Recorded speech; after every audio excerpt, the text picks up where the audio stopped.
Icon star Allu Arjun Atlee combination దాదాపు lock అయిన సంగతి తెలిసిందే.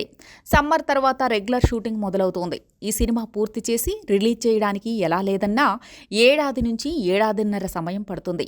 మరి ఈలోపు త్రివిక్రమ్ ఏం చేస్తారు అంటే, ఆ సినిమా రిలీజ్ అయ్యేలోపు గురూజీ ఓ యంగ్ హీరోతో సినిమా చేసే అవకాశం ఉందని ఇప్పటికే కథనాలొస్తున్నాయి.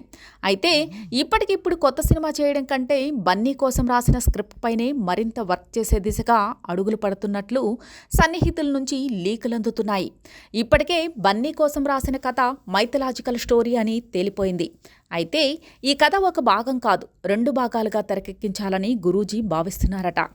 మొదటి భాగం స్క్రిప్ట్ వర్క్ పూర్తయింది. త్రివిక్రమ్ కథలంటే కథ, కథనం, మాటలు అన్నీ ఆయనే రాసుకుంటాడు. అయితే ఈ సినిమా స్టోరీ రాసే సమయంలో 2వ భాగానికి సంబంధించి లీడ్స్ కూడా సిద్ధం చేసుకుని పెట్టుకున్నాడట. 2వ భాగానికి సంబంధించి స్టోరీ సిద్ధం కాలేదు కానీ లీడ్స్ వరకు వదిలిపెట్టారట. అయితే బన్నీ అట్లీ సినిమా రిలీజ్ అయ్యేలోపు 2వ భాగం కథ కూడా సిద్ధం చేయాలన్నది తాజాగా ఆలోచనగా కనిపిస్తోంది.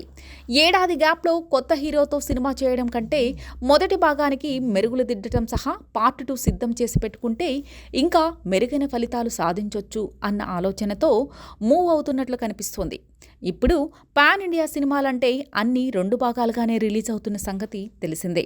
ఒక భాగంలో పూర్తి కథను చెప్పకుండా ఒకే కథని 2 భాగాలుగా చేసి కోట్ల వసూళ్లను కొల్లగొట్టడం అనేది ట్రెండ్గా మారింది. గురూజీ కూడా అదే స్ట్రాటజీతో ముందుకెళ్లే ఆలోచనలో ఉన్నట్లు కనిపిస్తోంది.